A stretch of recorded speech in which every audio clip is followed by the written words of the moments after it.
This regarder conference will now be recorded. la Pardon. partie contexte, donc scénario. Bon, comme ça reste un webinaire technique, on va pas forcément s'apesantir trop longtemps sur ce sujet. Simplement pour rappeler qu'aujourd'hui, la virtualisation de postes de travail, la dématérialisation du poste de travail ou la publication d'applications à distance, ça couvre globalement l'ensemble aujourd'hui des industries, hein, qu'on soit dans la finance, dans le retail, dans les organisations de services publics, services étatiques.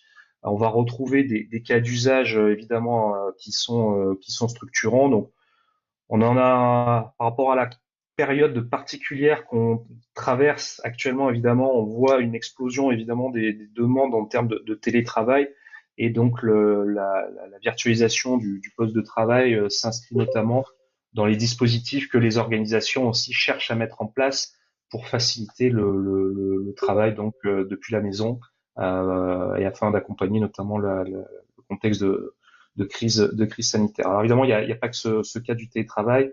On en a un certain nombre aujourd'hui à l'étude. Il y a des choses un peu plus aussi spécifiques. On a vu des cas notamment récemment sur tout ce qui pouvait être lié à des métiers de la conception, de l'ingénierie, à pouvoir accéder par exemple à des postes qui disposent de cartes graphiques 3D pour des logiciels de CAO, DAO. Donc ça également, ça va être rentré dans le cas des travaux plus spécifiques. Et ça reste évidemment des scénarios intéressants pour les sujets VDI, qui sont pas nouveaux, puisque la VDI, on en parle déjà depuis pas mal d'années. Mais ce qui est évidemment nouveau aujourd'hui, c'est que ces solutions VDI, elles peuvent être désormais proposées en mode as a service, et on va vous montrer ça juste après.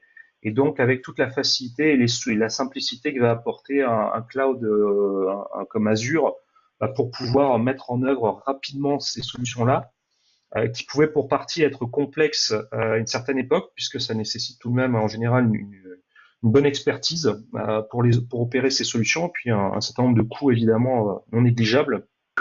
Et aujourd'hui, on voit qu'avec l'avènement des solutions cloud et la maturité qu'on a sur les sujets, sur le cloud computing, on a à la fois des bénéfices en termes évidemment de simplicité, des économies, puisqu'on va être plutôt sur des notions de paiement à l'usage réel du poste de travail, les postes de travail étant pas toujours évidemment utilisés à 100% de leur temps pour plein de raisons, hein. On peut être en congé, à la machine à café, absent pour des causes de maladie ou autre. Donc on a un vrai intérêt aujourd'hui sur ces solutions de VDI à regarder les approches cloud computing avec les modèles notamment donc OPEX.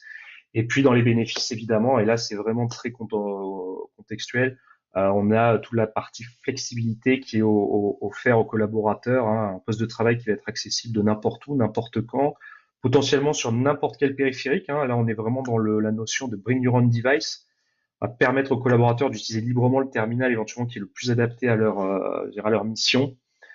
Et puis enfin, un dernier aspect non négligeable, c'est évidemment toujours pareil, la partie sécurité. C'est bien de répondre à des enjeux de mobilité. Encore faut-il le faire en sécurisant les données, et en particulier quand on est sur un cloud public. Donc des avantages de la VDI en mode cloud public, évidemment, c'est que si par rapport à, je dirais, un nomadisme où j'ai mon ordinateur portable sur les genoux, je suis à l'aéroport, je fais pas attention, je perds la machine ou je me la fais voler, ben on a toujours ce risque de perte de données sensibles et d'exfiltration. Là où sur un poste de travail virtualisé qui va s'exécuter dans un data center sécurisé d'un fournisseur de cloud, on va avoir des limitations évidemment de risque, notamment parce qu'on ne peut pas physiquement toucher au poste. Et puis surtout, il y a un certain nombre de stratégies de sécurité natives qui vont pouvoir s'appliquer. On verra ça tout à l'heure en démonstration sur la partie Citrix Cloud, hein, qui vont permettre de limiter tout ce qui peut être exfiltration de data. Voilà, on s'arrête là donc pour la partie effectivement scénario et pourquoi aujourd'hui la VDI. On va rentrer plus dans le vif du sujet et dans le dur avec l'offre donc Microsoft Virtual Desktop. Donc Microsoft Windows Virtual Desktop, c'est un service donc de desktop as a service, hein. C'est une plateforme qui va s'exécuter dans le cloud Microsoft Azure. Et donc c'est un service qui est donc en disponibilité générale depuis septembre 2019. Et donc ce service va vous permettre en fait de fournir à la fois des bureaux virtuels et des applications à vos utilisateurs. Et quand on parle donc de solutions born in the cloud, on entend par là que toute la partie, tous les services historiques d'infrastructure qui sont nécessaires à ces solutions, par exemple les composants de brokers d'accès qui vont gérer la répartition des sessions utilisateurs, le frontal d'accès, les passerelles également qui sécurisent les flux de connexion, le load balancer, l'équilibrage de charge et toute la couche de monitoring. Toute cette partie-là, elle va être managée par Microsoft. Hein, il n'y a pas à l'opérer, il n'y a pas à la manager, et elle n'est pas facturée également. Toute cette partie-là va être complètement gérée pour vous, ce qui va grandement évidemment simplifier, et on le verra après en pratique, la mise en œuvre de ce type d'environnement. Et puis surtout, on va avoir tout le bénéfice d'un modèle cloud computing, c'est-à-dire que toute la scalabilité, toute la mise à l'échelle va être automatisée pour vous également en fonction de la charge utilisateur que vous allez avoir sur votre infrastructure donc de desktop as a service. Alors cette partie Windows Virtual Desktop, c'est pas que de l'infrastructure, c'est également une expérience utilisateur extrêmement intéressante puisqu'on a sorti une nouvelle version de Windows 10, qui est une version dite multisession. Je vais y revenir juste après. Et c'est une version qui est particulièrement optimisée évidemment pour les usages collaboratifs avec Office 365 Pro+. Et puis donc on pourra en faire bien sûr du poste client, hein, du client vraiment traditionnel pour les utilisateurs Windows 10, hein, donc avec tout le look and feel auquel ils sont habitués.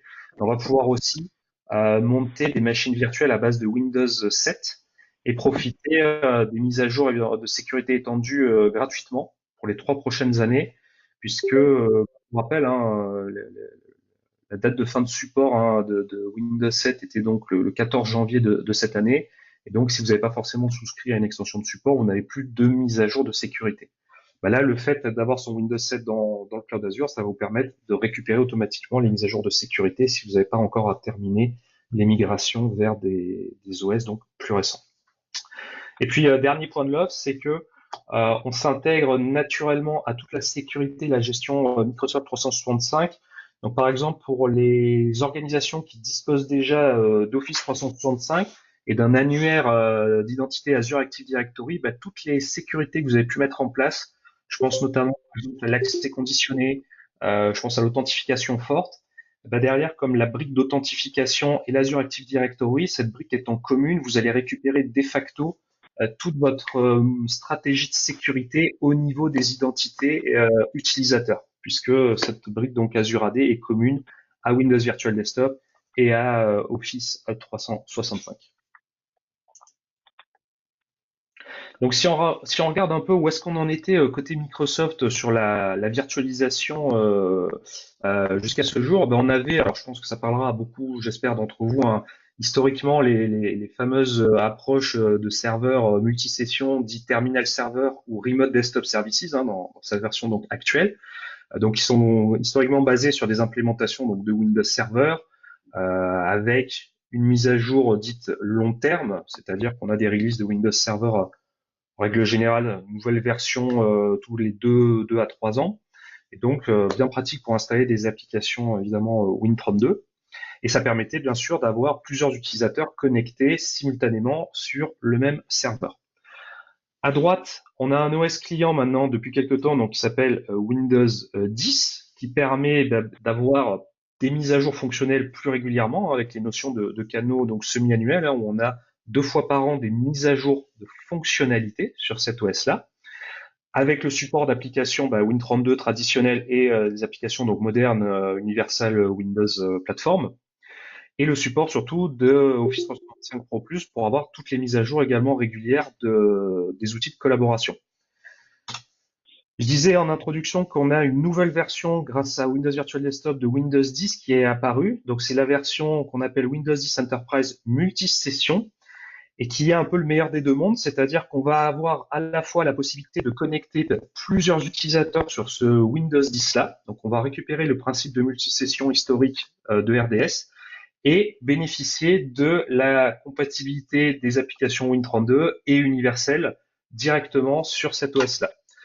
Cet OS-là qui est une exclusivité hein, du cloud Azure, c'est-à-dire que vous pouvez pas le télécharger sur le VLSC par exemple, les binaires et l'installer chez vous. Hein. C'est une version de Windows 10 que vous allez uniquement retrouver sur Azure et que donc je vous ai montré, je vous montre ici hein, je vous ai pris une petite capture d'écran à droite pour vous montrer effectivement les descriptions donc de cette version-là.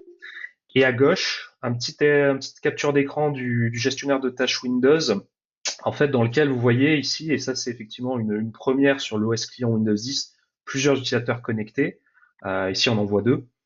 Alors plusieurs utilisateurs parce qu'évidemment historiquement l'OS client Windows est un OS mono-session. Hein, on pouvait soit se connecter en direct sur le poste, soit éventuellement faire un bureau à distance dessus, mais historiquement on n'avait pas cette possibilité de faire du multi-session. Là c'est désormais le cas avec cette nouvelle mouture qui apporte évidemment tous les bénéfices du multi-session en termes de consolidation de nombre d'utilisateurs sur une même VM. Alors au-delà du multi-session, c'est également pour vos collaborateurs le fait de récupérer une expérience familière qu'ils connaissent, puisqu'ils vont récupérer évidemment tout le look and feel Windows 10.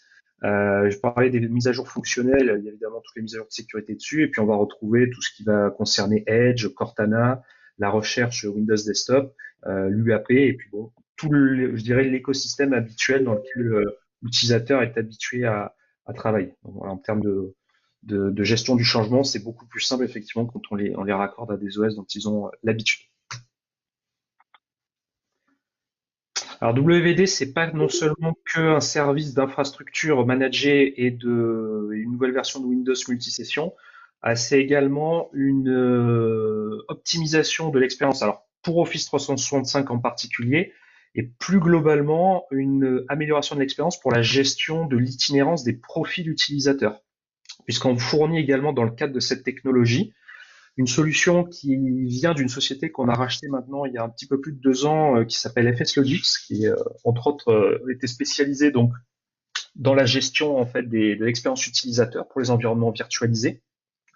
Et concrètement, cette technologie qui vient donc en complément, c'est la gestion en fait des profils utilisateurs, puisque tout le profil utilisateur va se retrouver dans un conteneur qui va être hébergé sur un partage de fichiers, qui va résider dans le cloud, un partage de fichiers managé. Et dans ce conteneur, on va mettre l'ensemble du profil utilisateur. Donc typiquement, toutes les données de l'utilisateur, ce qu'il va avoir dans son C2.mes documents, tout ce qui va être dans le user profile de l'utilisateur va se retrouver dans ce conteneur, et en particulier les fichiers sensibles comme l'OST par exemple, le fichier OST d'Outlook, qui est évidemment clé quand on fait du Office 365 pour la performance. On va également y retrouver le cache OneDrive, on va retrouver également l'index de la recherche Windows DB, la GAL, etc. Et l'intérêt de cette approche-là, c'est que quand l'utilisateur va ouvrir sa session, qui va rentrer en session dans le poste virtuel, il va avoir un temps de logon relativement rapide, puisque au lieu de venir charger tout son profil utilisateur, comme ça pouvait être le cas à l'époque des profils itinérants avec les GPO, là cette fois-ci on va simplement faire un mappage de ce conteneur-là qui va être sur un partage de fichiers à proximité, et ce conteneur va directement être mappé à l'ouverture de session. Et donc on va retrouver tout le profil utilisateur instantanément. Donc voilà également ce qui est fourni dans le cadre de la solution WVD. Donc en termes d'environnement supporté, on est à la fois donc sur le support d'OS client, donc les Windows 10 Enterprise multisession ou monosession. Les deux sont fonctionnels si vous souhaitez faire du mode pool ou plutôt des bureaux dédiés. Et également évidemment du Windows 7, forcément du Windows 7 monosession, puisque Windows 7 n'existe que dans ce mode-là. On n'oublie pas évidemment les environnements serveurs, puisqu'on va prendre en charge également les serveurs RDS à partir de 2012 R2. Voilà, si vous avez des fermes RDS que vous souhaitez éventuellement moderniser et mettre sous contrôle de WVD pour ne plus avoir à gérer toute l'infrastructure, je dirais, broker, gateway, web access, vous pouvez également les monter dessus. On fournit notamment un assistant et un guide de migration qui est extrêmement bien détaillé pour faire l'opération. Alors évidemment, je n'ai pas précisé, mais tous ces systèmes vont tourner, évidemment, s'exécuter sous forme de machine virtuelle dans votre abonnement Microsoft Azure.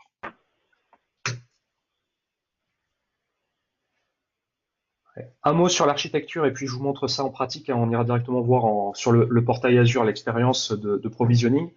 L'architecture Windows Virtual Desktop, je vous ai pris ici une vue éclatée des différents composants. Alors en partant de la gauche, on va retrouver côté expérience utilisateur les clients qui permettent de se connecter à Windows Virtual Desktop. Donc, on va retrouver notamment sur les plateformes bien connues du marché un client riche qui va vous permettre donc d'accéder à votre workspace Windows Virtual Desktop. Et dans ce client riche, évidemment, on va supporter donc les plateformes Windows, hein, bien sûr, Apple avec donc le support donc d'iOS et macOS, et puis également évidemment les différents donc terminaux qui vont tourner sous Android. Si on n'est pas sur ces plateformes-là, ou tout simplement si on n'a pas la possibilité d'installer le client riche, je pense par exemple à des environnements en mode kiosque, ou parce qu'on souhaite éventuellement se connecter depuis un PC à la maison et qu'on veut pas installer ou on ne sait pas installer le client. On fournit également un portail HTML5. Donc tous les navigateurs aujourd'hui qui supportent ce HTML5, globalement la plupart de nos navigateurs le font maintenant, vont permettre également de se connecter à la plateforme et donc de récupérer l'accès à un bureau ou une application. Au milieu, je vous montre ici la control plane Windows Virtual Desktop. Donc, ce que j'appelle control plane sont les services Azure qui sont gérés pour vous par Microsoft et qui ne sont pas facturés, encore une fois, hein. Donc ça, c'est un point important. C'est que cette plateforme-là, elle n'est pas facturée au niveau des services Azure gérés. Et je vous la montre là parce que, en fait, une fois qu'on est sur le portail ou on interroge le portail, on ne la voit pas. En fait, ces composants, ils sont complètement transparents de votre point de vue, mais ils sont évidemment derrière le rideau là pour vous. Et donc, dans cette control plane gérée par Microsoft, on a notamment évidemment les rôles de point d'entrée que sont le Web Access et la passerelle qui permet donc de sécuriser le flux RDP, puisque le flux RDP va être encapsulé en HTTPS. On va avoir évidemment aussi un rôle de diagnostic qui va permettre de récupérer toutes je dirais les métriques et les événements liés à la connexion pour les éventuels troubleshooting, savoir si un utilisateur a réussi ou non à se connecter, s'il est autorisé ou non, etc. Et puis surtout, point fondamental dans la gestion de la répartition des sessions et de l'autorisation, le broker également qui est géré, managé, et tout ça en disponibilité. Et finalement, si on se place de votre côté, donc côté, je dirais, organisation utilisatrice de la solution, donc tout à droite, ce qui va être à votre charge, ça va être finalement tout simplement la définition de votre image master, c'est-à-dire l'OS de référence avec les applications et votre configuration que vous souhaitez publier. Donc là, on va se concentrer simplement sur je vais créer mon image master. Et ensuite, ça va être la définition des bureaux, c'est-à-dire les tailles de machines virtuelles qu'on souhaite proposer aux utilisateurs. Et enfin, autoriser, définir les permissions par rapport aux groupes d'utilisateurs pour dire telle population elle est autorisée à se connecter à tel bureau ou elle a accès à telles applications. Donc ça, c'est ce qu'on voit ici sur la droite. Et donc, ça va fonctionner concrètement derrière sous forme de machines virtuelles dans Azure. De manière optionnelle, vous pouvez implémenter la partie FSLogix et là, ça suppose en effet d'utiliser donc un partage de fichiers que vous pouvez implémenter sous plusieurs formes. Alors ça peut être des machines virtuelles traditionnelles, hein, un Scaled File Server, ça peut être un Azure File pour héberger le partage donc de ces conteneurs, hein.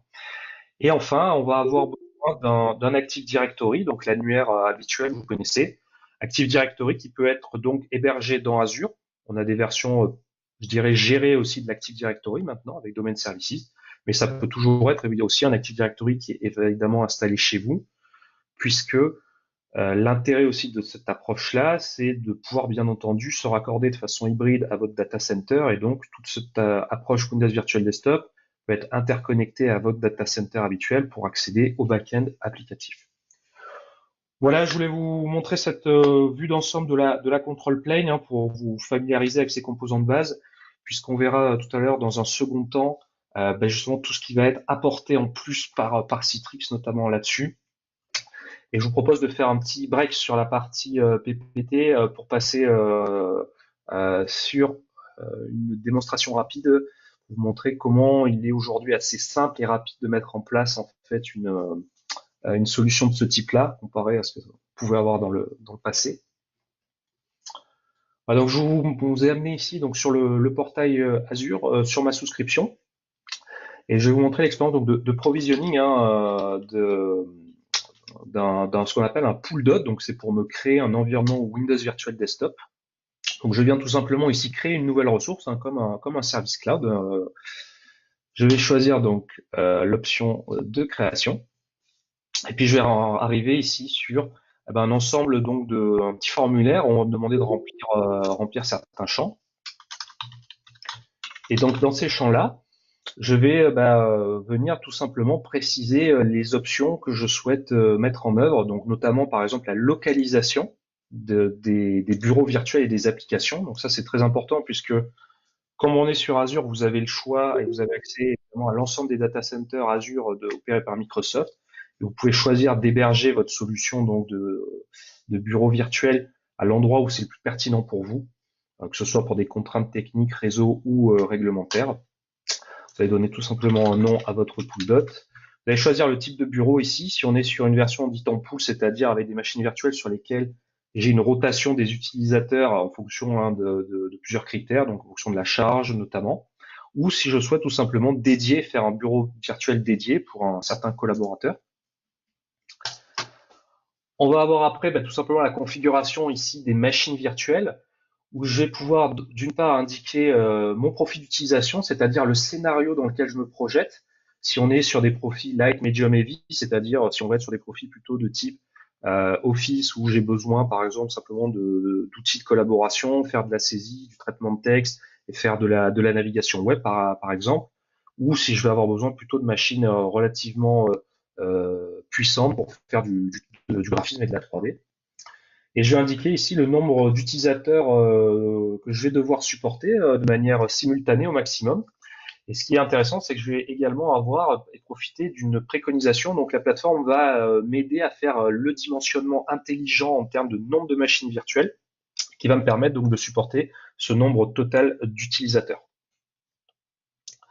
Je vais pouvoir indiquer des préfixes. Donc ça sera intéressant pour la convention de nommage, hein, c'est-à-dire la nomenclature des comptes machines qui vont apparaître dans votre Active Directory, puisque la plateforme va également automatiser la gestion du cycle de vie du compte machine, qui va être lié à ces VDI. Et puis ici, je vais venir choisir l'image, c'est-à-dire le template, l'image master que je souhaite utiliser donc et proposer à mes utilisateurs. Vous voyez que nous, on met à disposition sur l'étagère des images prêtes à l'emploi de Windows 10 avec Office 365 Pro Plus préinstallé. Évidemment, dans la plupart des cas, vous avez, vous, votre propre image avec vos propres settings et vous allez donc bien sûr pouvoir venir ici utiliser votre propre master avec toute votre configuration habituelle. Une fois qu'on a fait ça, on vient choisir le type de disque. Voilà, si on veut du disque très performant, du SSD Premium ou du disque rotatif simple. Et enfin, j'ai plus qu'à préciser ici les informations, donc un compte de service qui est autorisé donc à faire une jonction de machine au domaine pour popper les comptes dans l'AD. Si je suis dans le cas d'une forêt, je vais pouvoir préciser ici le domaine en particulier à rejoindre et éventuellement le chemin canonique pour inscrire ces comptes machines dans une unité d'organisation de votre annuaire. Et comme je le disais, l'annuaire Active Directory, vous pouvez l'installer dans Azure, évidemment, sous forme de machine virtuelle si vous le souhaitez. Si vous voulez le conserver chez vous, dans tous les cas, vous voyez qu'ici, on va venir choisir le réseau virtuel dans Azure sur lequel je souhaite connecter mes machines virtuelles. Et donc, ce réseau virtuel, s'il est interconnecté à votre data center par un VPN ou une liaison ExpressRoute, on va pouvoir comme ça donc joindre votre backend applicatif. Voilà. Ici, j'ai plus qu'à fournir des informations qui m'autorisent à provisionner ce pool dot dans Windows Virtual Desktop. Je ne vais pas le faire ici parce que ça a peu d'intérêt. Et je passe enfin sur l'étape donc de vérification et de création. Alors là, évidemment, j'ai un bandeau rouge parce que j'ai pas renseigné les champs adéquats. Mais si j'avais donc finalisé la configuration, j'aurais plus qu'à cliquer sur créer et mes machines virtuelles vont monter et vont être prêtes donc à recevoir les premières connexions utilisateurs. Voilà pour cette rapide illustration. Voilà, on voulait simplement, on s'était dit quand on a pensé le webinaire avec Guillaume, vous montrer un petit peu l'expérience que ça représente de créer un pool dot Windows Virtual Desktop. Et ce qu'on va avoir évidemment, et c'est ce qui va être notamment apporté en complément par Citrix, c'est qu'une fois qu'on a créé ce pool dot là, l'offre de base nativement, effectivement, vous fournit pas tous les outils qui vont permettre de facilement mettre à jour votre image master, notamment, qui vont permettre de manager efficacement un petit peu ensuite vos utilisateurs via une console pratique.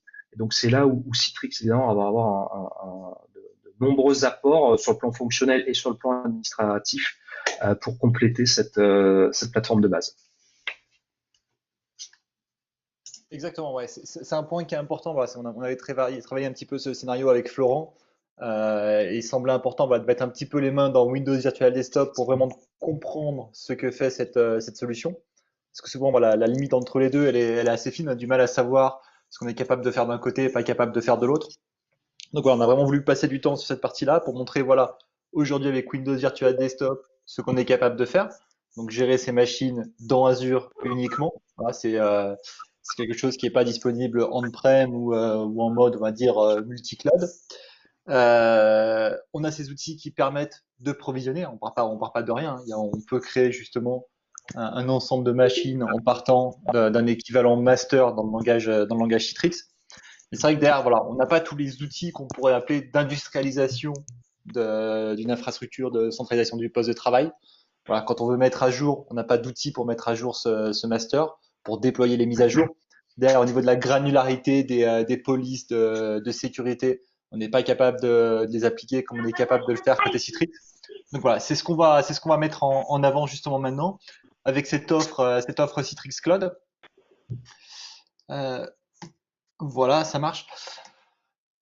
Du coup, voilà, l'offre Citrix Cloud chez nous, on va parler aujourd'hui même de l'offre Citrix Workspace. L'offre Citrix Workspace, c'est quoi? On va dire que c'est la nouvelle évolution, hein, ce qu'on connaissait avant avec la partie XenApp, XenDesktop, qui est devenu Virtual Apps, Virtual Desktop. Aujourd'hui, on le retrouve dans un package qu'on appelle le Citrix Workspace, donc qui va inclure cette partie justement centralisation du poste de travail, euh, affichage des applications à distance, etc. Mais en plus, on va pouvoir retrouver toute la partie documents, donc qui vont venir de la partie anciennement Sharefile, aujourd'hui Citrix Content Collaboration, qu'on pourrait éventuellement brancher sur un OneDrive, sur un Google Drive, sur des stockages on-premise, etc.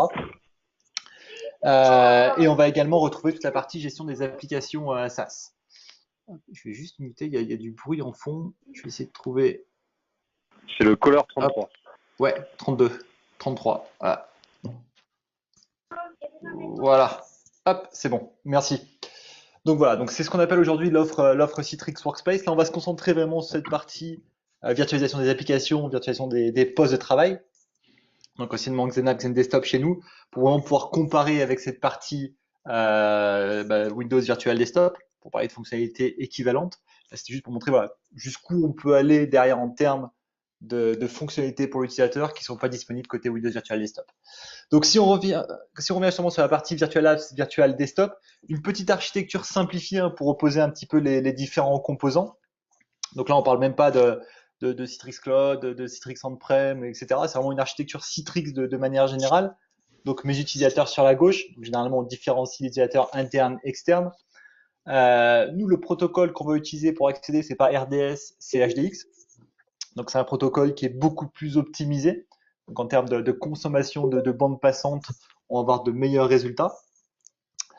Donc derrière, ces utilisateurs vont se connecter donc pour l'externe à travers une gateway, pour les internes directement sur un storefront pour avoir justement accès à ce catalogue applicatif. Derrière tout ça, donc on retrouve le cœur du mécanisme Citrix, on va dire, avec au centre le delivery controller, qui correspond au broker dans le langage Microsoft. Au-dessus de ce delivery controller, on retrouve la console studio, donc la seule console qu'on a pour gérer justement cette infrastructure Citrix. Et on mettra justement les mains dedans pour pouvoir voir justement ce qu'on est capable de faire avec cette console Citrix, ce qu'on n'est pas capable de faire avec l'offre Windows Virtual Desktop. La partie director pour la partie reporting. Donc là, c'est pareil, on va offrir du monitoring, du reporting à un niveau qui n'est pas disponible côté Windows Virtual Desktop. Derrière, donc, je retrouve mes serveurs applicatifs, donc mes serveurs Windows ou bien Linux, hein, sur lesquels vont tourner soit mes applications, soit mes bureaux que je vais vouloir délivrer à distance. Et donc ces serveurs-là peuvent tourner donc soit sur du cloud, hein, ça peut être sur de l'Azure, pourquoi pas sur de l'Amazon, sur Google ou un peu sur les deux, sur les trois, mais également si c'est des serveurs qui sont chez vous on-prem, voilà, sur l'ensemble des hyperviseurs disponibles sur le marché, on est complètement compatible. Hop,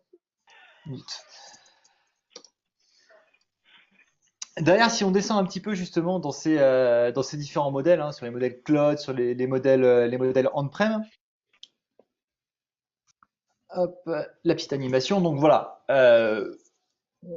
on a une grosse base de clients installés qui ont ces fameuses installations Citrix on-prem. Donc là, ce qui est fait à ce moment-là, c'est l'ensemble des composants Citrix sont installés, donc soit chez le client, soit dans un data center privé, soit des fois chez le partenaire. Tous ces composants sont installés, sont maintenus et sont sous la responsabilité du client. Ce qui existe aujourd'hui chez Citrix, c'est ce qu'on appelle une offre Citrix Cloud, où on va sortir justement certains de ces composants, donc tous les composants de la couche de management, pour reprendre les termes de Florent. Donc on va retrouver la gateway, le storefront, donc qui s'appelle le workspace, le studio, le director, le delivery controller, etc. Tous ces composants-là, on va les sortir de chez vous, de chez le client, pour les mettre directement justement dans le cloud Citrix sous forme de service. Donc on n'a plus qu'à consommer le service, on n'a plus besoin de les installer, on n'a plus besoin d'assurer toute la partie haute disponibilité, d'assurer les mises à jour, etc. C'est fait directement par les équipes Citrix. Et derrière, pour permettre la communication avec mes fameux serveurs applicatifs, d'accord? Ces serveurs applicatifs, ils peuvent être également dans du cloud, mais ils peuvent rester on-prem, ou bien ils peuvent être un petit peu dans les deux. Voilà, je suis en phase de transition, j'ai une grosse partie on-prem, j'ai une stratégie de partir sur le cloud. Je sais que ce ne sera pas du jour au lendemain, donc je vais avoir on va dire cette infrastructure hybride pendant un certain temps, 1, 2 ans, 3 ans, 4 ans. Peut-être même qu'à terme, j'ai des serveurs qui vont rester on-prem pour des raisons de performance, parce que d'ailleurs, j'ai besoin d'accéder, je sais pas, à une base de données qui sera locale. C'est pas un souci. On est capable de gérer justement ces différentes, on va dire, zones dans lesquelles vont se trouver ces serveurs applicatifs. Et donc, pour permettre la communication, le lien entre la partie Citrix Cloud et ces différentes zones, on va installer ce qu'on appelle un Cloud Connector. Donc, sur une simple machine Windows jointe au domaine, on va installer un petit composant qu'on appelle le Cloud Connector qui va venir s'enregistrer auprès du Delivery Controller. Voilà. C'était pour présenter rapidement justement cette offre Citrix Cloud. Parce que voilà, je sais que beaucoup de personnes connaissent l'offre Citrix classique on-prem. C'était pour faire un petit point sur cette offre Citrix Cloud. Et là, justement, si on passe un petit peu sur cette partie Citrix au sens plus large, justement avec la partie Windows Virtual Desktop. Donc là, sans surprise, on retrouve toute la partie on-prem que vous connaissez tous. Donc on va pouvoir gérer l'ensemble des machines Windows plus les machines Linux. Sur la droite, donc je retrouve cette partie cloud. Donc là, j'ai mis en avant uniquement la partie Azure. Mais bien sûr que les autres clouds cloud publics sont également supportés. Et voilà, ce que je voulais mettre en avant, c'est cette partie-là, justement avec la partie Windows Virtual Desktop. Voilà, Florent l'a présenté. Je pense notamment en premier lieu à la partie Windows 10 multisession, hein, avec justement le meilleur des deux mondes. Hein. On prend le côté multisession du serveur OS et le côté expérience utilisateur de l'OS Desktop. Voilà, on prend le meilleur des deux mondes et on a ce Windows 10 multisession qui est voilà, disponible uniquement dans Azure, mais qui est supporté aujourd'hui dans Citrix. Voilà. Toute la partie Windows 7 avec le support étendu est également disponible. Donc finalement, aujourd'hui, voilà, cette partie Windows Virtual Desktop, c'est une brique qu'on est également capable de supporter dans la partie Citrix. Donc pourquoi aujourd'hui utiliser cette partie Citrix au-dessus de Windows Virtual Desktop voilà, pour un ensemble de points, pour la partie, ce que j'expliquais, la partie industrialisation, la partie expérience utilisateur, on va revenir dessus justement un ensemble de points. Avant ça, voilà, je voulais faire le parallèle avec le slide de Florent, voilà, où il montrait comment on avait cette partie Windows Virtual Desktop qui est disponible. Donc côté Citrix, comment ça va se passer? Et ben déjà, voilà, au centre, on aura cette couche de management, donc le fameux Citrix Cloud, donc qui va être disponible sous forme de service, donc auprès de Citrix. Donc là, je le rappelle, hein, les machines sont installées, sont maintenues, sont mises à jour, toute la partie haute disponibilité, etc. est assurée directement par les équipes Citrix. Derrière, donc, on va pouvoir se connecter donc sur le fameux portail Workspace. Sur la gauche, donc je retrouve ma partie client. Donc comment accéder à ce Workspace. Donc à l'instar de Windows Virtual Desktop, on a ce client HTML5 qui existe. Ou après, on peut installer justement ce qu'on appelait anciennement le receiver, aujourd'hui le Workspace App, donc disponible sur l'ensemble des plateformes, hein, que je sois sous Windows, sur Mac, après même sur iOS, etc. Le client existe, donc on peut l'installer. Et donc si on passe après sur la droite, donc sur les serveurs applicatifs, donc pour pouvoir enregistrer un serveur Windows ou un serveur Linux, etc. auprès de mon infrastructure Citrix, je vais devoir installer un agent, donc exactement comme sur Windows Virtual Desktop. Donc là, c'est l'agent Citrix qu'on va venir enregistrer justement auprès du Cloud Connector. Voilà. Ouais, j'expliquais tout à l'heure, donc voilà, pourquoi choisir, ça c'est vraiment le slide essentiel de cette présentation, hein. Pourquoi avoir Citrix au-dessus de Windows Virtual Desktop? Parce que voilà, quand on écoute la présentation de Florent, on pourrait se dire, bah c'est génial, enfin je peux faire aujourd'hui de la publication de bureaux et d'applications sans avoir à payer la surcouche Citrix, ce qui est vrai, ce qui est vrai. Mais derrière, voilà, pourquoi aujourd'hui Microsoft continue à conseiller Citrix? Eh ben, c'est principalement pour ces 10 raisons. Donc la première, c'est justement toute la partie hybrid cloud management. Parce que voilà, aujourd'hui, des clients qui sont 100% Azure, moi, j'en connais pas et à mon avis, il y en a très peu. On a toujours des infrastructures qui vont rester on-prem. Après, par rapport au pays, on peut aussi avoir des notions de multi-cloud public. Voilà, parce que, je sais pas, dans certains pays, un autre cloud serait plus performant. Voilà, donc là, la partie Citrix va justement permettre de gérer ces différentes zones, que ce soit on-prem, dans Azure, dans des data centers privés, dans des clouds privés, dans d'autres clouds publics. On est capable de gérer l'ensemble de ces zones depuis une seule console, depuis ma console studio. Deuxième point qui est essentiel, c'est la partie technologie HDX. Donc voilà, c'est le flux qu'on va utiliser pour délivrer toute la partie affichage graphique, hein. Donc pour rappel, sur Windows Virtual Desktop, on va utiliser du RDS. Donc là, c'est de l'HDX. Donc le protocole est beaucoup plus optimisé. Donc d'ailleurs, quand je vais être je sais pas, en situation de mobilité, par exemple, je vais connecter derrière une 3G, une 4G. Voilà, le protocole est capable de s'adapter à la bande passante disponible pour tout le temps délivrer la meilleure expérience utilisateur possible par rapport justement aux autres protocoles et notamment toute la partie RDS. Autre point important, donc on a toute la partie performance, sécurité, analytics. Donc ça, c'est toutes les consoles qu'on va pouvoir amener justement autour de ces technologies Citrix pour aller plus loin que uniquement délivrer un bureau. C'est-à-dire être capable d'apporter de la visibilité sur ce qui se passe et également de pousser la sécurité encore plus loin pour vraiment fournir un espace de travail sécurisé. Toute la partie Workspace Environment Management, donc ça c'était anciennement Northscale. Donc là, disponible également sous forme de service SaaS côté Citrix. Donc là, voilà, pour pouvoir justement optimiser toute la partie consommation hardware avec la diminution de la consommation CPU, consommation RAM, amélioration des temps d'ouverture de session. Côté administration, on va également parler de la partie session recording, dans cette capacité à enregistrer une session, et également prendre la main à distance. Côté sécurité, on peut également parler de la partie app protection, la partie watermarking. Je vais y arriver, watermarking. J'avais parlé tout à l'heure justement quand on parlait de la partie director, de la partie monitoring. Donc là, on va être capable de fournir des informations de monitoring, de reporting bien plus avancées que ce qui est disponible côté Windows Virtual Desktop. Un point qui est également essentiel, c'est la partie autoscale.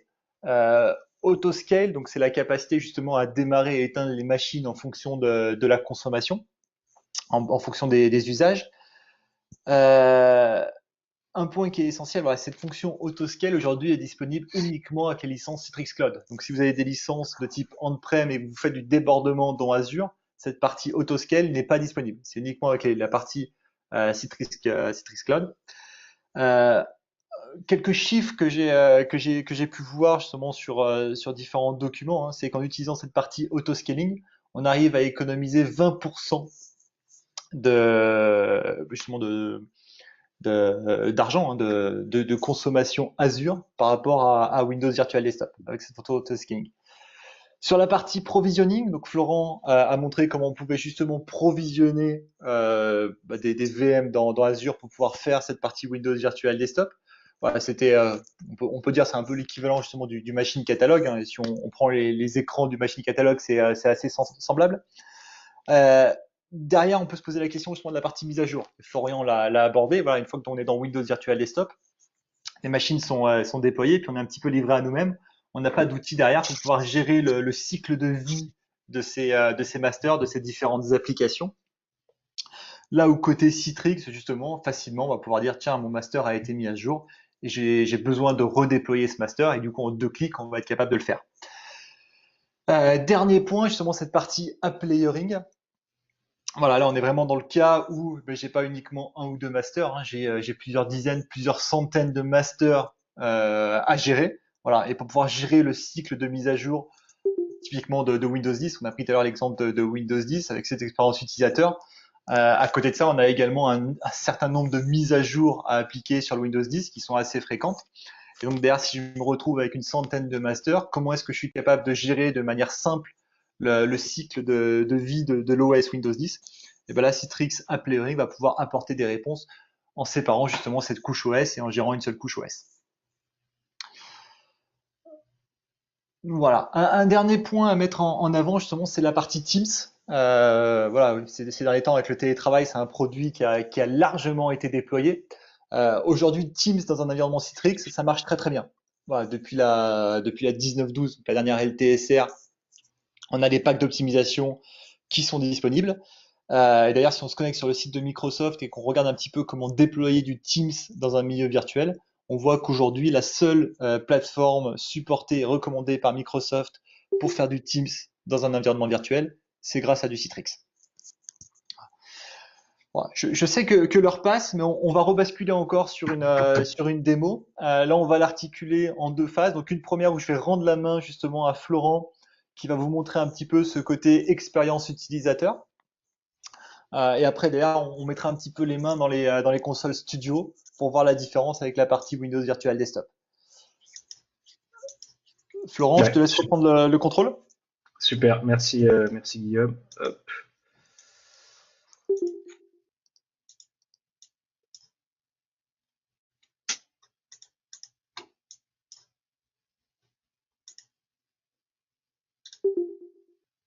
Hop, hop, voilà, juste un petit instant.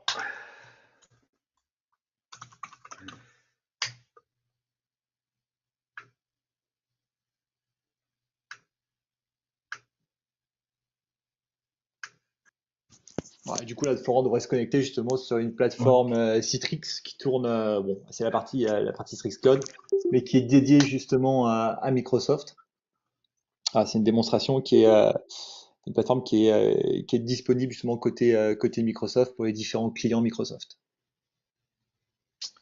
Voilà, on va y arriver. Hop, ouais, donc on va se connecter sur une machine virtuelle pour vous montrer effectivement Ouais, un peu je pense qu'on voit pas ton l'expérience. écran, Florent. Je suis encore sur un écran bleu là. Tu Hop, partages peut-être pas le bon écran ou pas le. c'est toujours bon. Hop, voilà. Ça Ouais, sera ça y mieux. est. Ouais, Ok, j'avais du mal à nickel. vous ramener la fenêtre. Juste pour vous montrer effectivement le client de connexion Citrix dont Guillaume parlait, hein, le fameux donc Citrix Workspace qui va agréger à la fois les applications et les bureaux complets publiés.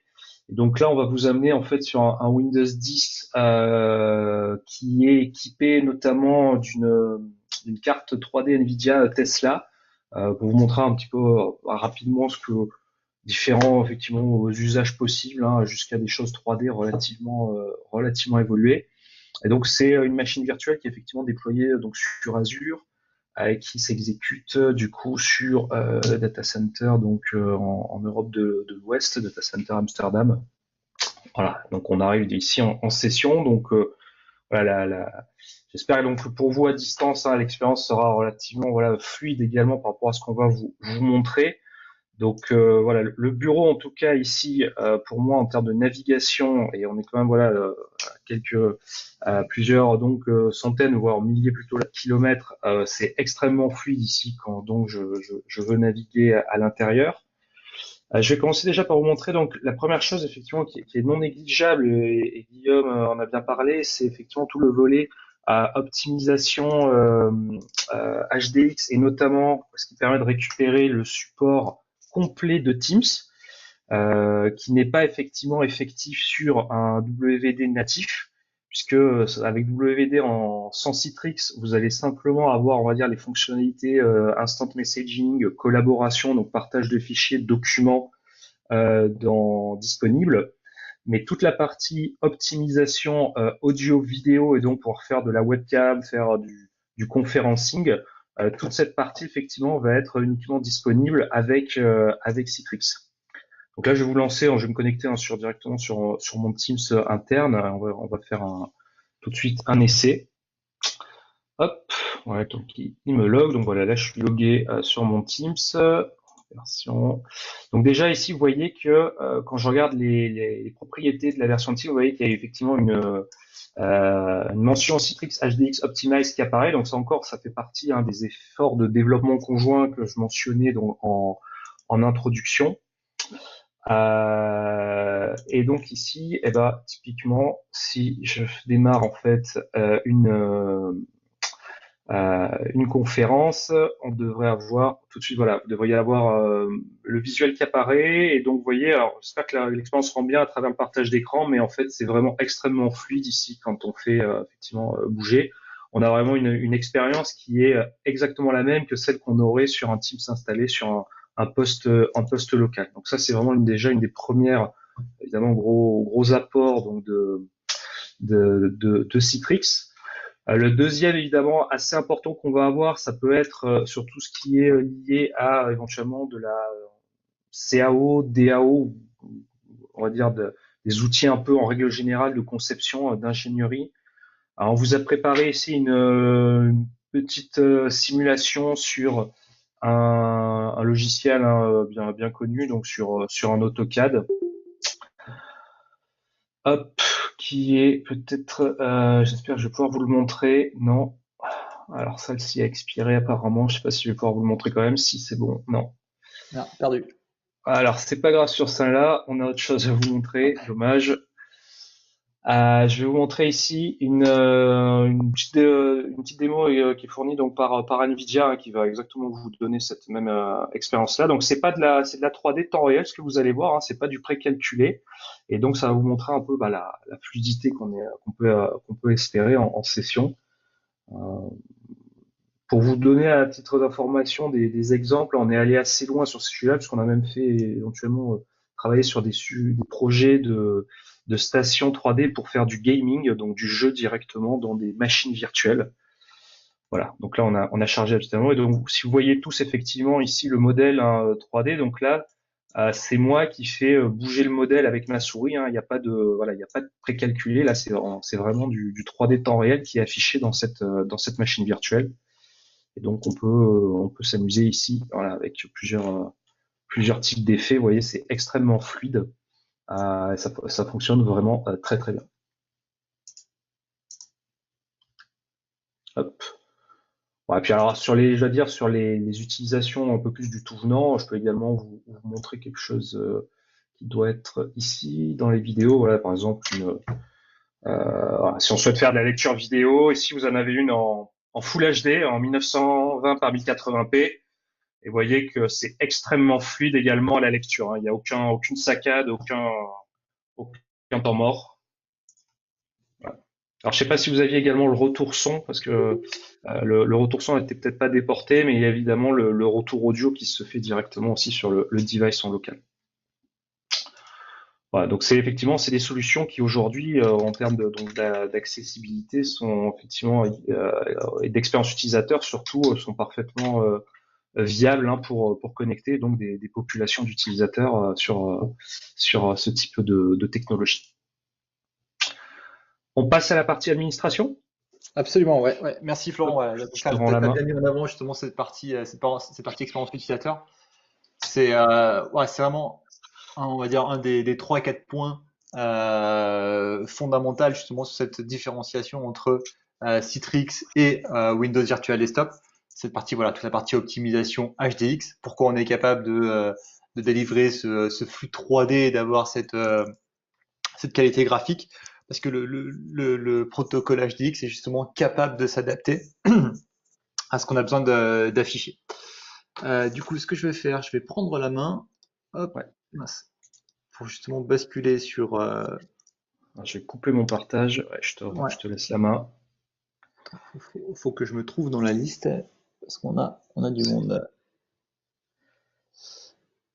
Hop, voilà.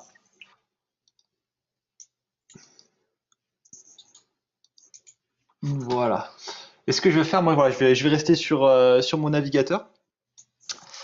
Hop, et je vais me connecter sur citrix.cloud.com justement pour pouvoir accéder à mes différentes consoles de management. Donc là, je vais m'authentifier. On va passer en plein écran. Donc voilà, je vais choisir mon tenant Microsoft. Pour qu'on parle de la même chose. Voilà, donc là, voilà, pour ceux qui sont pas familiers justement avec cette partie Citrix Cloud, voilà, j'ai un seul portail pour accéder à l'ensemble de mes différents services, hein. Là, on s'est focalisé vraiment sur cette partie virtualisation des applications et des bureaux. Et voilà, dans le catalogue Citrix, aujourd'hui, on a un ensemble de produits disponibles, hein, notamment la partie Content Collaboration, toute la partie Analytics pour apporter de la visibilité, de la sécurité sur cette infrastructure, la partie Endpoint Management, etc. Bref, on va se focaliser sur cette partie virtualisation d'applications et de bureaux. Voilà, c'était simplement pour mettre en avant que depuis ce portail, j'accède à l'ensemble de mes consoles d'administration. Voilà. Alors, ce que je vais faire, je vais sélectionner donc dans la partie management, la partie full configuration, donc pour pouvoir accéder justement à l'ensemble des options qui sont disponibles dans ma console studio. Voilà, pour ceux qui sont jamais connectés sur une console Citrix Cloud, donc sur la partie management avec la console studio, mais qui ont l'habitude de la console on-prem, eh ben, il n'y aura pas de surprise parce que c'est exactement la même. Voilà, je retrouve exactement les mêmes menus, cette console qui est virtualisée. Donc voilà, si je fais un petit peu le parallèle avec ce que Florent a fait sur la partie Windows Virtual Desktop, hein, là je suis pas directement sur ma partie Azure, hein, je suis sur ma partie Citrix Cloud. Donc derrière, si j'avais besoin justement de pouvoir déployer des nouvelles machines dans Azure ou bien sur une autre infrastructure, je vais d'abord passer par cette partie hosting. Donc là, on va voir qu'il y a une première connexion qui a été établie avec la partie Microsoft France Azure Subscription. Donc c'est ce qui a permis de faire le lien entre ma console Citrix Cloud et justement cette infrastructure Azure pour pouvoir déployer des nouvelles VM. Là, si j'ai besoin justement de gérer, je sais pas, une infrastructure qui est on-prem, je vais simplement ajouter une nouvelle connexion. Et là, je vais pouvoir aller chercher justement un hyperviseur qui est on-prem. Donc tout ça va passer à travers un cloud connector que j'aurais d'abord rajouté en amont. Voilà, c'est juste pour montrer rapidement cette console de hosting. Où je vais pouvoir préciser justement voilà, si c'est du cloud, est-ce que c'est de l'Azure, est-ce que c'est de l'Amazon, est-ce que c'est du Google, si c'est de l'on-prem, quel hyperviseur je vais utiliser, voilà, c'est ce qu'on voit ici. Donc si je crée une nouvelle connexion, voilà, je pourrais me baser sur l'hyperviseur de Citrix, de Microsoft, de VMware, ou bien sur les différents clouds publics. Et donc voilà, je vais pouvoir définir cette connexion vers ma plateforme de virtualisation, on va dire. À partir de là, on va aller ensuite dans la partie Machine Catalogs. Et là, on va se rapprocher de ce que Florent a fait graphiquement pour pouvoir déployer des nouvelles VM. Et ben là, on va faire exactement la même chose à travers cette option Machine Catalogs. Donc là, j'en ai deux qui ont déjà été créés. Donc si j'en crée une nouvelle, on va voir qu'il y a un ensemble de menus sur la gauche qui se rapproche de ce qui était disponible dans cette partie Windows Virtual Desktop.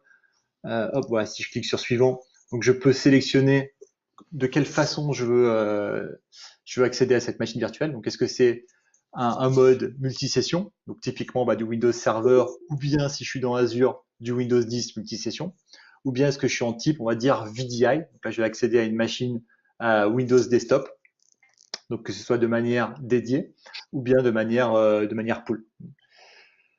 Et dernière option qu'on a donc disponible côté Citrix, qui n'est pas disponible évidemment côté Windows Virtual Desktop, c'est la partie Remote PC Access, donc pour accéder à un PC qui est déjà déployé. Typiquement un PC physique, c'est quelque chose qu'on a beaucoup déployé avec le confinement, des postes physiques qui sont restés au bureau. Et ben derrière, grâce à la partie Citrix, on est capable d'accéder à ce poste physique. Donc là, supposons que ce soit du multi-OS. Derrière, je sélectionne le mécanisme de provisioning. Donc, chez nous, on utilise la partie MCS. Si je suis on-prem, je pourrais également utiliser du PVS. Derrière, exactement ce que Florent a fait, il est allé chercher son image, son master. Et ben là, on va pouvoir faire pareil. Et derrière, je vois que j'ai un peu les mêmes options que ce que Florent a déjà démontré. On va pas aller plus loin parce que d'ailleurs, ça commence à être un petit peu tard et je pense que tout le monde commence à avoir un peu faim. Voilà, je vois bien que je retrouve tous mes différents groupes de ressources et derrière, je vais pouvoir justement aller chercher mes différents masters. Voilà. Si je ferme tout ça, l'étape suivante derrière, c'est sur la partie Delivery Group.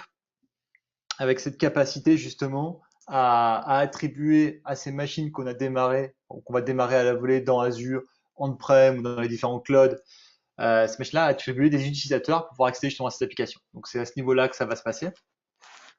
Quelques points que je voudrais mettre en avant. Donc si j'édite un delivery group qui est déjà déployé, euh, voilà. Donc notamment, donc en premier lieu, donc la partie utilisateur. Donc comment on associe ces machines qu'on a démarrées à des utilisateurs, parce que tous les utilisateurs n'ont pas besoin d'accéder à toutes les machines.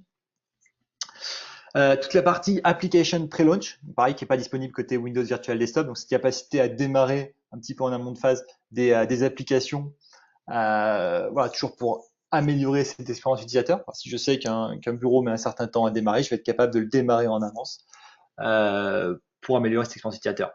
La partie application lingering, donc la capacité à garder en mémoire cette session un certain temps, pour que si l'utilisateur ferme sa session, quand il va la réouvrir, il va retrouver toutes ces applications. La partie, hop, que je voulais mettre en avant aussi, la partie restart schedule, donc la capacité à redémarrer automatiquement ces instances régulièrement. Typiquement, voilà, beaucoup de clients, chaque nuit, décident de redémarrer les machines pour repartir chaque matin d'une instance complètement vierge. Et donc, on parlait tout à l'heure de cette partie auto-scaling, donc la capacité justement en fonction de cette charge, de cette consommation, d'éteindre des machines, mais également de les allumer. Et donc là, je le rappelle, voilà, on arrive vraiment à économiser, il y a vraiment un gain financier à utiliser cette partie auto-scaling. Et les gains financiers, ils représentent 20% de la consommation, d'une consommation cloud. On parlait tout à l'heure de cette partie également, cycle de vie, aussi bien de la partie OS que de la partie application. Donc là, côté Windows Virtual Desktop, on n'a rien en fait pour pouvoir gérer une mise à jour applicative. Donc soit on passerait par des mécaniques, par des solutions, voilà, où je vais mettre à jour les images une à une. Donc chez Citrix, on va être dans la capacité à mettre à jour ce master. Et une fois qu'on a mis à jour ce master, tout simplement, je vais pouvoir cliquer sur Update Machine pour mettre à jour mes différentes instances à partir de ce master. Voilà, donc facilement, on va pouvoir gérer ce cycle de mise à jour du master. J'avais également parlé de toute la partie, on va dire, un peu plus sécurité, la granularité des polices qu'on est capable de mettre en place. Donc là, c'est vrai que côté Windows Virtual Desktop, on n'a pas grand-chose non plus. Là où côté Citrix, donc on a, voilà, si je suis dans la partie police, si je crée une nouvelle police, j'ai une liste assez longue de polices que je peux justement configurer. Ce que je propose, c'est plutôt que d'utiliser une seule police, c'est d'aller voir ce qu'on peut faire dans les templates, parce que Citrix a créé ces fameux templates. Typiquement, si je prends la partie sécurité et contrôle, je suis dans le cas de, j'ai déployé mes machines dans, pourquoi pas dans Azure en utilisant le fameux Windows 10 multisession. À partir de là, c'est pour des personnes qui sont en télétravail à cause du confinement. D'ailleurs, j'ai envie de sécuriser cet environnement de travail pour qu'il y ait le moins d'interaction possible entre cette machine dans Azure et le poste client. Et je vais simplement pouvoir appliquer cette politique de sécurité et de contrôle. Du coup, je vais créer une police à partir du template.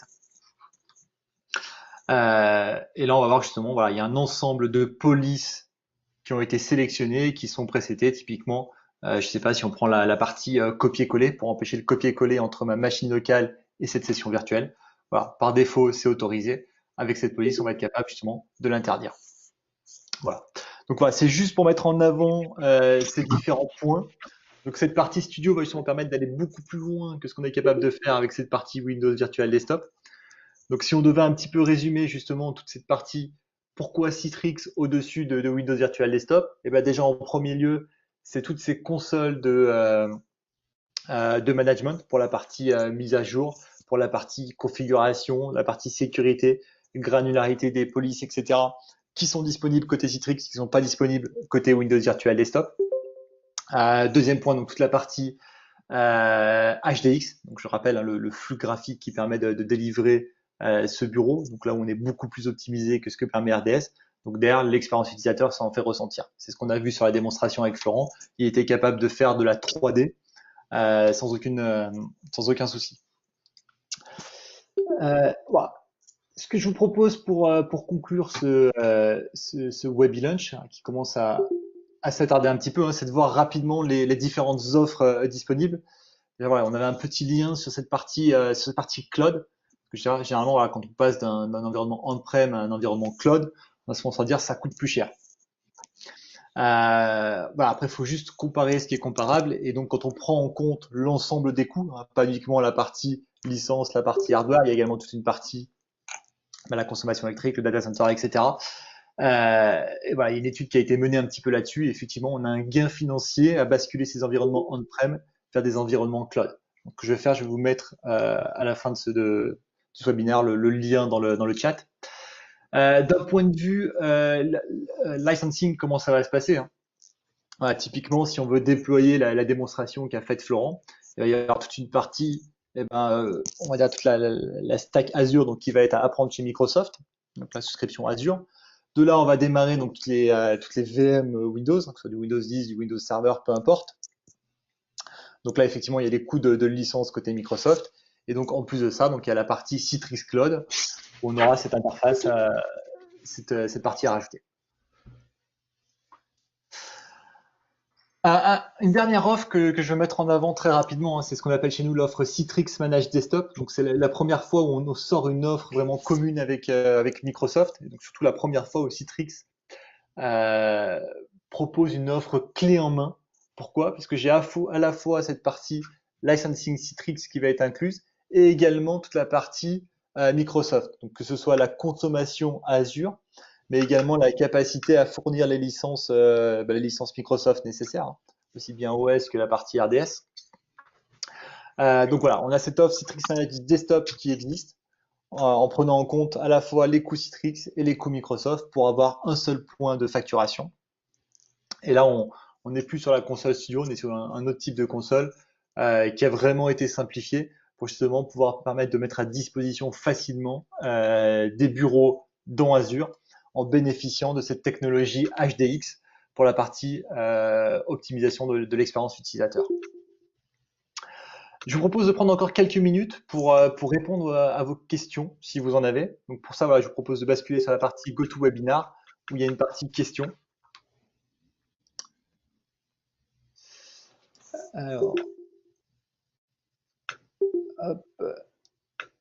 Alors, il y a une question, un mot sur le licensing. Ouais. Bon, je suis pas encore dessus. Là, Bah, j'ai répondu à quasiment toutes les questions. Ok, eh ben super. Merci Gab. Tu facilites. Mais voilà. Mais tu peux aller sur la partie licensing de virtual, de Windows Virtual Desktop et de Citrix Lab. Ouais, celle-là par exemple. Et ben, j'imagine.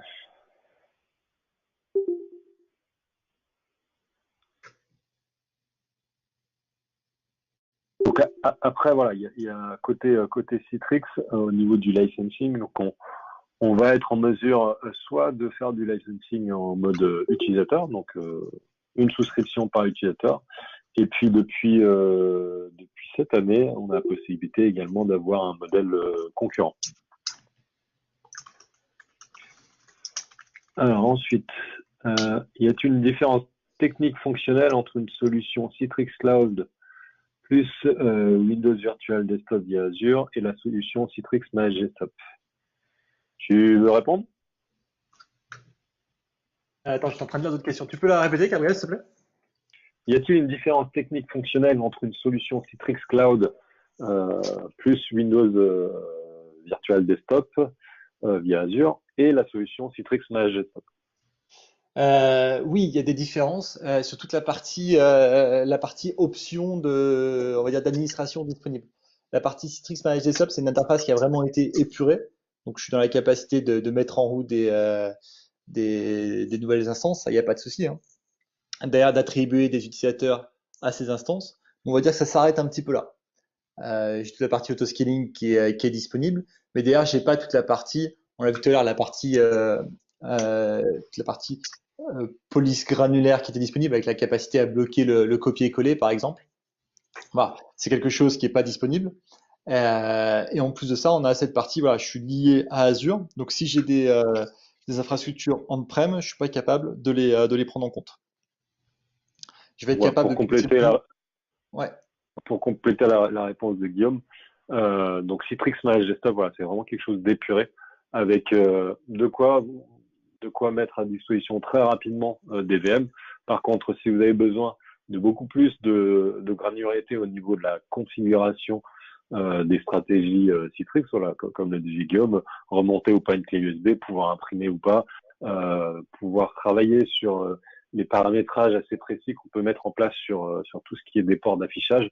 Ça va pas être disponible avec du Citrix ManagerStop puisque vous n'avez pas accès à la console Studio que Guillaume vous a montré tout à l'heure.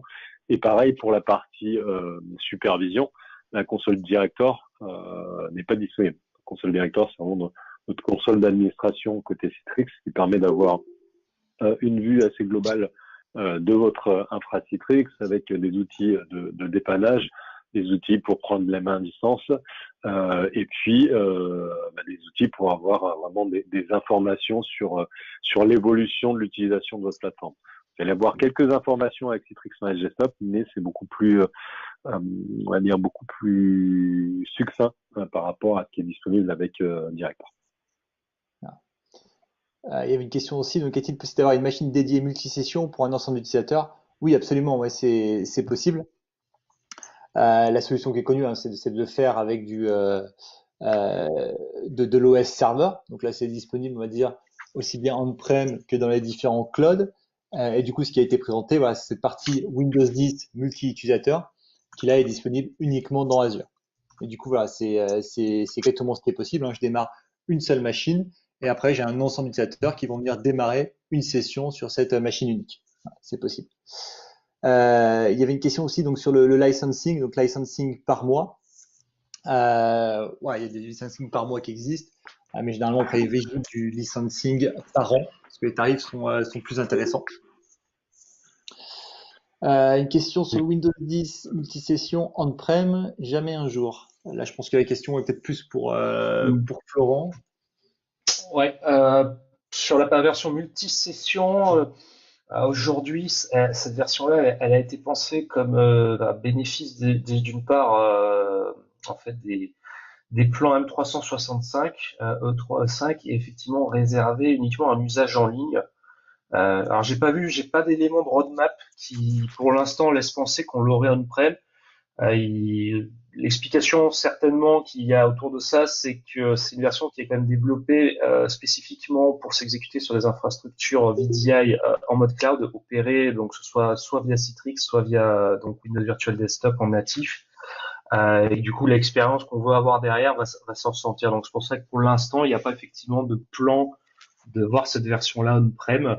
Et j'ai pas vu dans la roadmap aujourd'hui d'items qui laissent penser que ça arrivera. Voilà. Il y a une question aussi donc sur la partie, donc est-il prévu d'avoir Windows Virtual Desktop certifié par Dassault?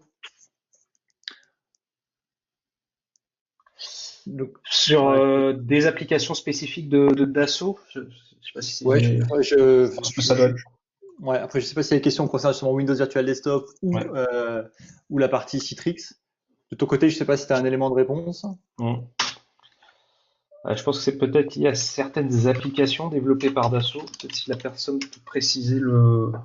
Ouais, je sais pas. Ouais, je pense que peut-être dans les applications 3D, je sais que Dassault en fournit un certain nombre. Alors après, c'est effectivement un travail avec Dassault et notre unité partenaire qui gère les éditeurs tiers pour certifier. Alors c'est pas tellement une certification des applications WD, c'est plutôt une certification des applications pour s'exécuter en mode virtuel et par extension en mode multisession. Alors j'ai pas forcément le cas, il faudra avoir les noms d'applications Dassault concernées. Et j'ai pas forcément comme ça de statut en particulier sur ça. Ouais, un petit mot sur cette partie Dassault, hein, parce que je pense que ça concerne effectivement les applications 3D. On commence à avoir beaucoup de clients qui déploient justement ces applications Dassault dans Azure, donc en utilisant ces machines que Florent a démontrées. Et derrière, l'accès se fait à travers Citrix. Voilà. C'est Microsoft systématiquement à pousser derrière du Citrix pour la partie performance.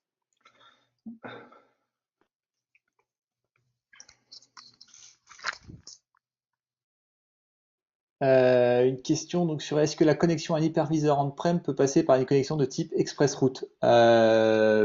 Oui.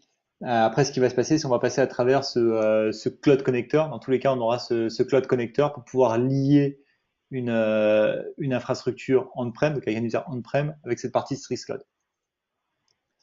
Après, c'est pas quelque chose qui est nécessaire, puisqu'en gros, la connexion à l'hyperviseur va permettre en fait à l'infrastructure de Citrix de piloter l'hyperviseur, c'est-à-dire que de provisionner des machines, de les allumer, de les arrêter.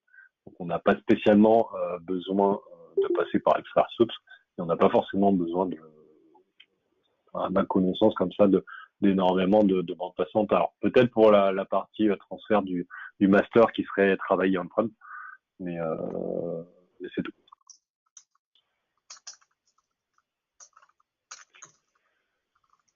Ensuite, alors qu'est-ce qu'on a d'autre comme question Et la bande passante utilisée par Teams dans une session VDI. Ouais, là, ça dépend vraiment. Parce que toute la partie HDX va s'adapter justement à la bande passante disponible. Donc en Après, fonction Ouais, j'ai envoyé un lien. J'ai envoyé un lien en fait au niveau de la doc de Citrix, il y a des AVAC, il y a des informations qui sont fournies sur voilà la bande passante qui est à peu près consommée. Donc en gros, on est pour du 720p, on serait à 2500 kilobits par seconde dans les deux sens. Du screen sharing 300 kilobits par seconde pour un full screen. Et puis après, voilà, tout va dépendre aussi derrière de est-ce qu'on fait que de l'audio ou pas, ou est-ce qu'il y a du codec qui va être utilisé. Donc ça, il y a des informations qui sont disponibles dans la doc. Ouais. Après, voilà, le protocole HDX, faut vraiment le voir comme un outil qui est assez flexible. C'est-à-dire quand on fait la même chose, même si on sort de Teams, on parle de n'importe quelle application, pour faire la même chose, selon la bande passante qui est disponible, on ne va pas utiliser la même bande passante. D'ailleurs, on va être capable justement de détériorer un petit peu cette partie affichage pour garder une qualité d'expérience utilisateur la meilleure possible, et éviter justement tout ce qui est affichage saccadé ou de la latence au niveau de la frappe clavier, ce genre de choses. Donc le protocole est capable de s'adapter. Donc il n'y a pas de réponse magique là-dessus. Il y avait une question sur la partie est-ce que l'autoscale est disponible dans l'offre CMD? Oui, il y a un équivalent à l'autoscaling pour justement optimiser ces machines et réduire les coûts de consommation côté Azure.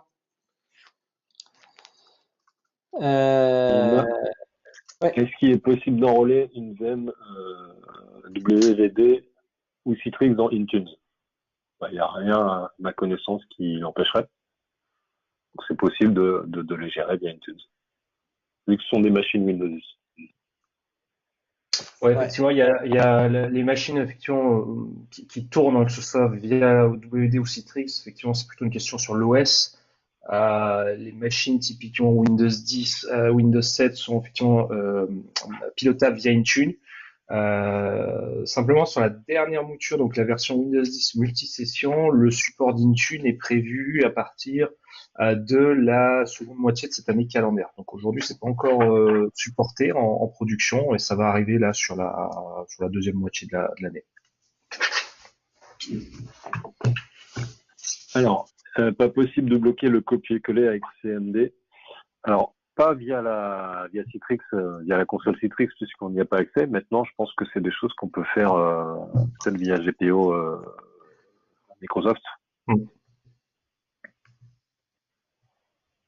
Oui, après on est sur la restriction effectivement de profil utilisateur, donc oui, via des GPO par exemple.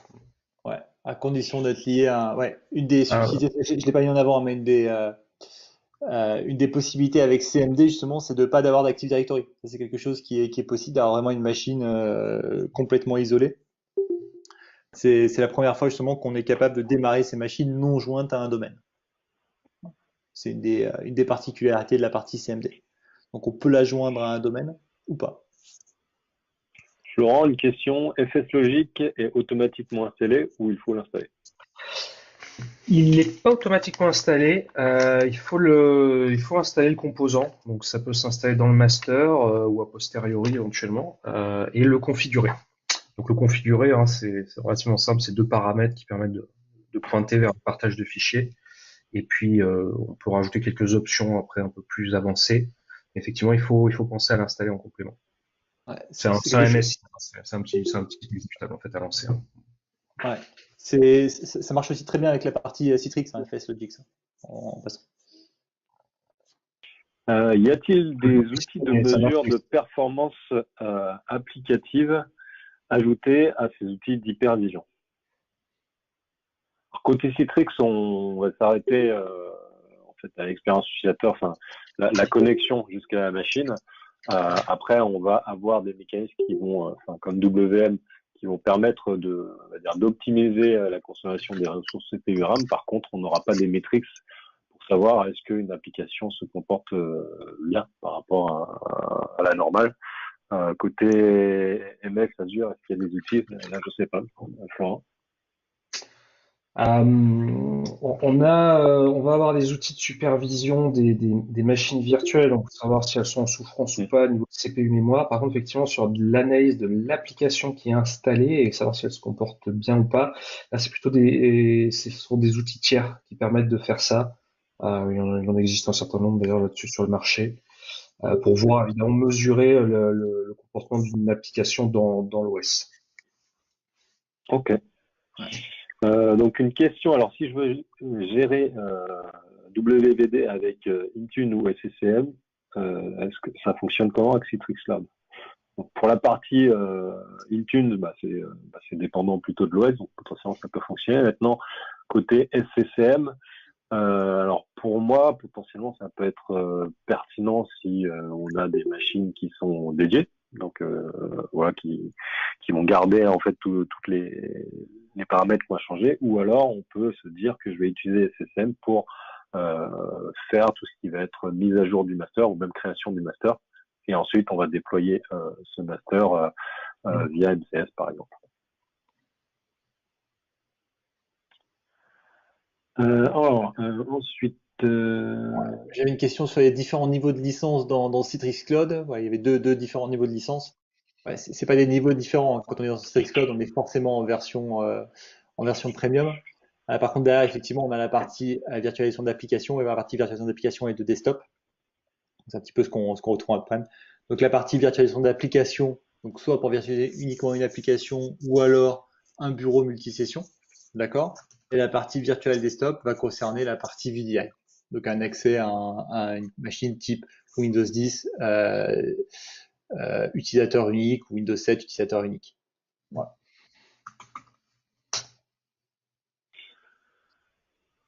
Alors, ensuite alors, le nombre de sessions max sur Windows 10 Enterprise.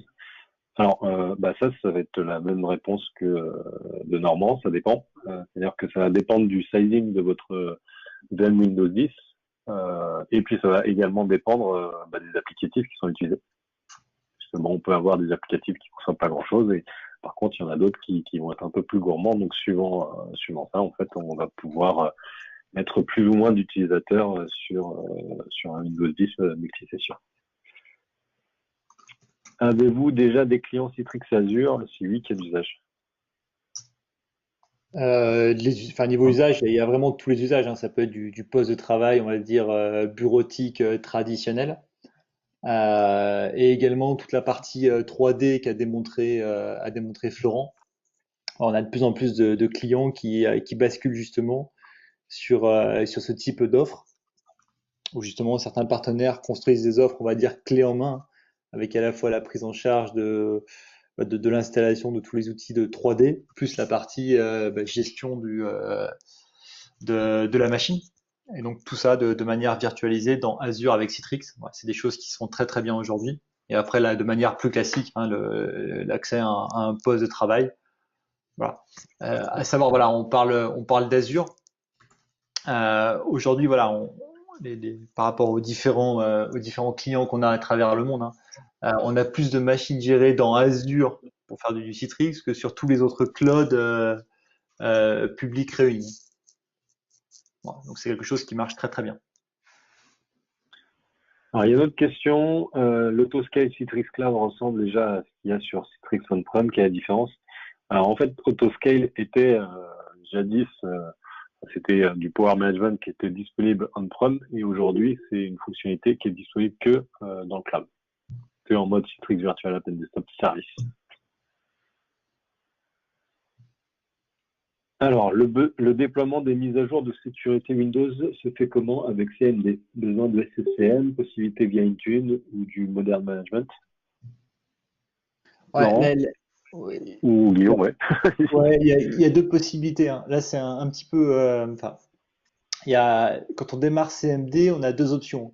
Soit on peut utiliser une image fournie par Citrix, d'accord? Donc là, c'est effectivement Citrix qui s'occupe de la partie mise à jour, à la fois OS plus l'agent VDA. Par contre, c'est une machine complètement vierge. Si derrière on a besoin d'installer ses propres applicatifs, là on va passer par ses propres masters. Et là, toute la partie mise à jour OS est à la charge du client ou du partenaire. Là, voilà, faut passer par les outils classiques.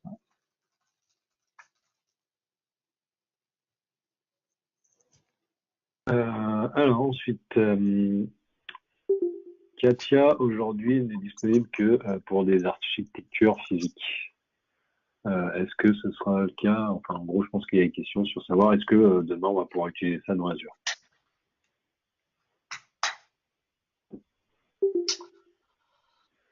De mon Ça côté, j'ai faudrait. pas spécialement d'informations. Il faudrait plutôt Ouais. voir avec Katia, savoir est-ce qu'ils ont prévu de travailler sur la certification sur Azure. Ouais, côté, effectivement, comme ça a été créé au départ par Dassault, je pense que c'est peut-être en rapport avec la question qu'on a eue avant. Là, pour le coup, effectivement, moi, j'ai pas forcément de visibilité sur la certification de leur outil en mode virtualisé sur l'Azure. Ouais, ça faudrait qu'on prenne le point, qu'on se rapproche à la fois côté Microsoft et avec les équipes d'Assaut. Alors, ensuite, il y a une question autoscale disponible on-prem un jour. Bah non, enfin, c'est pas quelque chose qui sera remis on-prem. Maintenant, a priori, il y a des scripts qui existent pour faire des choses assez similaires. Donc, un petit coup de Bing pourrait vous aider là-dessus. Alors, les flux HDD, oui. Ouais, juste un petit point là-dessus. Après, c'est des scripts qui sont pas supportés par Citrix, hein. C'est des scripts, on va dire de la communauté. Un point que j'ai pas mis en avant dans la présentation, hein, mais qui a une certaine importance, hein, c'est toute la partie support. Depuis la 20.03, quand on déploie une architecture Citrix justement dans les différents clouds publics, type Azure, à partir de la version 20.03, il n'y a plus de support de la part de Citrix. Pour avoir du support, il faut passer forcément sur une partie Citrix Cloud. Voilà. Je pense que les deux points vont être liés, hein. Des personnes qui ont besoin de faire de l'autoscale, à mon avis, c'est des personnes qui ont déjà un premier pas dans le cloud. Et donc, c'est un point qui est vraiment à prendre en compte.